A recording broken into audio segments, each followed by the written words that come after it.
the fall of Uranus, the world entered the golden age of Greek mythology. Many more titans and gods were born during this time, and the world flourished. While Rhea inherited her mother's loving grace, Cronus inherited his father's haunting paranoia. When their children were born, Cronus devoured them one by one, except for the youngest, who was concealed by Rhea, tricking Cronus into devouring a stone swaddled in cloth. As destiny would have it, this child would one day grow up to overthrow Cronus. This child's name was Zeus. Rhea concealed Zeus on the island of Crete, where he would be safe from Cronus's insidious appetite. She entrusted Zeus to the care of the nurturing goat, Amalthea, and a band of devoted nymphs. Together, they ensured that Zeus thrived in their protective embrace. Under their watchful eyes, Zeus thrived, nourished by Amalthea's milk and nurtured by the nymphs' wisdom. Amidst the gentle whispers of the nymphs, Zeus was regaled with tales of divine splendor and the heroic deeds of gods and titans. These captivating narratives, infused with the essence of Olympus, stirred the young god's heart, kindling a fire of determination within him. Hidden from Cronus, Zeus absorbed the wisdom of his celestial kin, becoming a beacon of hope and potential, destined for greatness. As Zeus ripened into adolescence, visions of grandeur and liberation filled his visionary mind. He yearned to break the chains that bound his siblings and overthrow the tyranny of Cronus. Seeking counsel among the deities, he turned his gaze to Metis, the titaness of wisdom.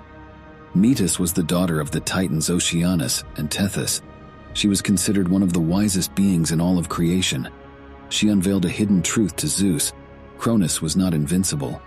The Titan King harbored a vulnerability, a susceptibility to a divine elixir that could sap his strength.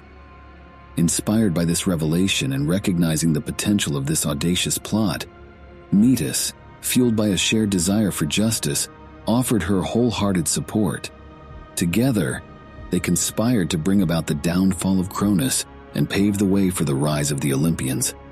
In the secret depths of their clandestine meetings, Zeus and Metis hatched their strategy, entwining their fates in pursuit of a shared destiny.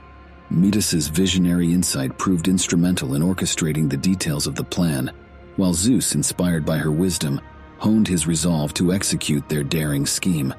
Guided by Metis's wise counsel, Zeus forged an audacious plan to secure victory and liberate his captive siblings from the depths of their imprisonment.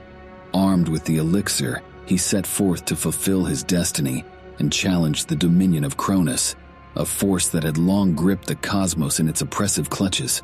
As Zeus grew in strength and power on Crete, he patiently awaited the right moment to confront his father.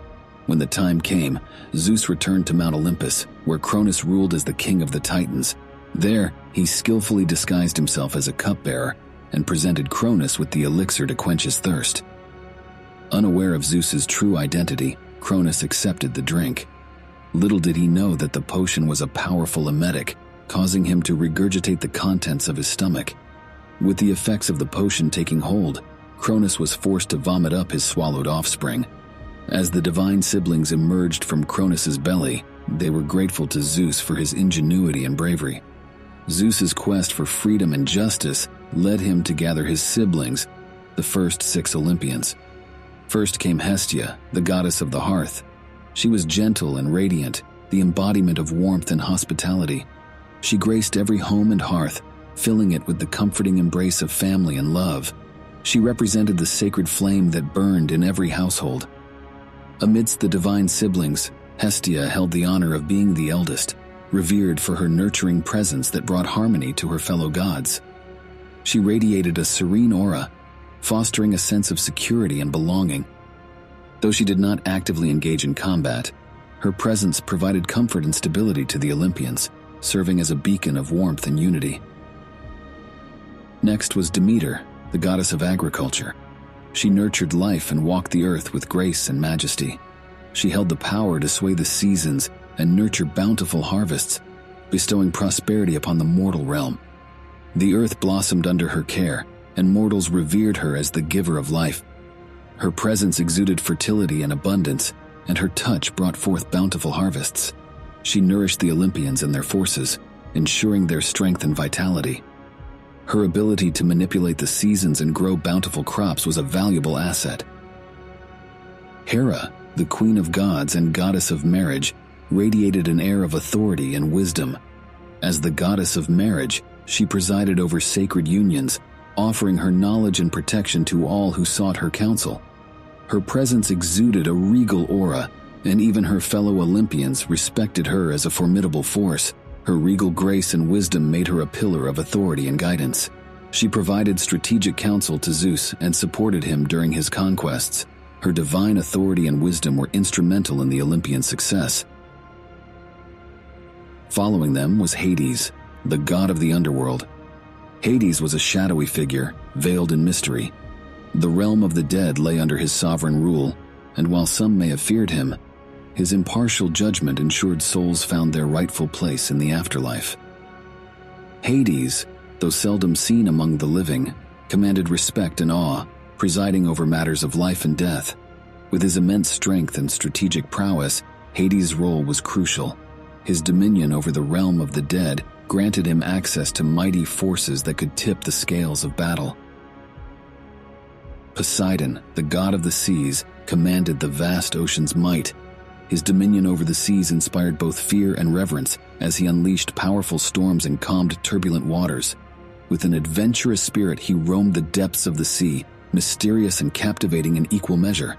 Poseidon's emotions mirror the ever-changing tides, from calm serenity to raging storms. His wrath could be as fierce as the most violent tsunami, and his benevolence could soothe troubled waters and bring forth a bountiful harvest of fish. And of course, there was Zeus, the king of gods. Charismatic and ambitious, his thunderous presence echoed across the heavens, shaping the very fabric of existence with might and wise governance. Zeus held dominion over the skies, his powers controlling the thunder and lightning itself. He was the youngest and most powerful among them. Destined for greatness, Zeus's strength and leadership put him at the forefront of war, rallying his allies and guiding them to victory. Because of Rhea's quick thinking, Metis' cunning plan, and Zeus's unwavering determination, they were able to set into motion the events that led Zeus to free his siblings and set the stage for the Great Titan War, the Titanomachy. The Titanomachy was a 10-year cataclysmic battle that would determine the fate of the cosmos. Cronus rallied his fellow Titans to fight alongside him. He was joined by his brothers. Cronus, the Titan of intellect, devised intricate plans and tactics that outwitted the gods. Cronus, the Titan of constancy, summoned celestial forces that shook the very fabric of reality with his cosmic power. Hyperion, the Titan of light, blinded the vision of the Olympians and their allies with blinding radiance. And Iapetus, the Titan of mortality, fought with relentless determination, striking down gods and mortal beings alike. Cronus was also joined by the members of the younger generation of Titans. Two of them were the sons of Iapetus and Clymene, the daughter of Oceanus. Atlas, the Titan of endurance, was known for his incredible strength. He was a formidable warrior and a loyal supporter of his father and uncle. During the Titanomachy, Atlas stood by Cronus' side, acting as the commander of the Titans, fighting fiercely against Zeus and the Olympians. And Menœtius, the Titan of rashness, was known for his fierce and violent nature in battle. During the war, Zeus blasted him with a flash of lightning, sending him down to Tartarus for his hubris. However, not all the Titans agreed with Cronus. Oceanus, Mnemosyne, Phoebe, Tethys, Themis, Theia, and many of the younger generation of Titans all chose to stay neutral or impartial. As for the Olympians' side, Zeus was joined by his brothers Poseidon and Hades. His sisters Hera, Demeter, and Hestia chose not to actively participate in combat during the war, but did support their brother's cause. They were even supported by some of the Titans. One of them was another son of Iapetus and Clymenes. Fighting on opposite sides of his family, Prometheus, the Titan god of forethought, was known for his intelligence and affinity for mortals. He defied Cronus and his father, choosing to side with the Olympians. Prometheus acted as a strategist during the war. He saw the potential in Zeus and recognized that the Olympians had a better chance of bringing order and justice to the world. Themis, the Titaness of divine order and justice, also chose to side with the Olympians during the conflict. Though the Titans were her kin, and she felt the tug of familial bonds, Themis knew that her duty transcended personal ties. She ensured balance and righteousness prevailed during the war. Her presence was a symbol of objectivity and sound judgment. She watched over the unfolding events with a discerning eye, prepared to uphold her divine justice. The aforementioned Titanesses, Metis and Rhea, while not active on the battlefield, were instrumental in Zeus's survival, upbringing, and the rescue of the Olympians. As the war raged on year after year, neither side was willing to concede.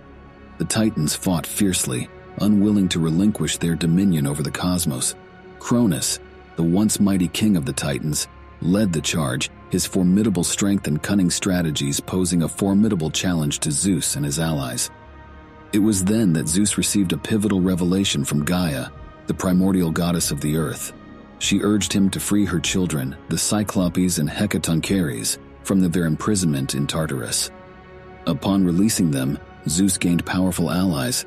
Their formidable strength and craftsmanship would prove invaluable during the war. The Cyclopes, masters of artistry, forged divine weapons that would shape the tides of war. They crafted the thunderbolts for Zeus, the trident for Poseidon, and a helm of darkness for Hades. The Hecatoncheires, with their 100 powerful arms, overwhelmed the Titans with their unrivaled strength, decimating all those that crossed their path. With the power of the Cyclopes and Hecatoncheires by their side, the Olympians and their allies unleashed their might upon the Titans. The battlefield trembled, the heavens roared, and the fate of the cosmos hung in the balance. After 10 long years of unyielding struggle, the Olympians shifted the tides of war. Despite their formidable adversaries, the Olympians, emboldened by Zeus's leadership and their unwavering determination, stood firm. The battle reached its climactic peak when Zeus confronted Cronus in a titanic clash of wills and power. With a mighty swing of his thunderbolt, Zeus struck Cronus, weakening him and unleashing a cascade of divine forces upon the Titans. One by one, the Titans fell before the onslaught of the Olympians. Zeus struck down Cronus with a thunderous blow, ending the Titan King's tyrannical reign. Victory belonged to the Olympians, and a new era began. Zeus cast Cronus and the opposing Titans down into the darkest depths of Tartarus. Atlas, however, was sentenced to a special fate. Having opposed Zeus during the war, he was now condemned to carry the world on his shoulders for the rest of time. Having vanquished the Titans, the Olympians ascended to Mount Olympus, the seat of divine power. Zeus, the youngest and mightiest, claimed the throne as the king of gods, wielding the thunderbolt as a symbol of his supremacy.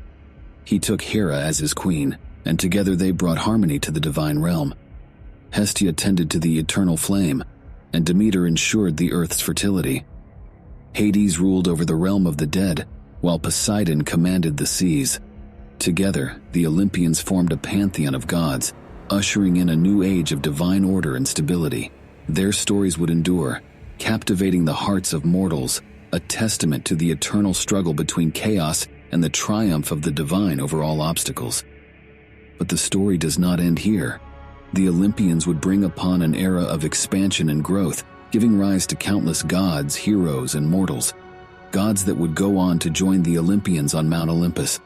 Heroes that would change the course of destiny, and mortals that would go on to shape the world as we know it.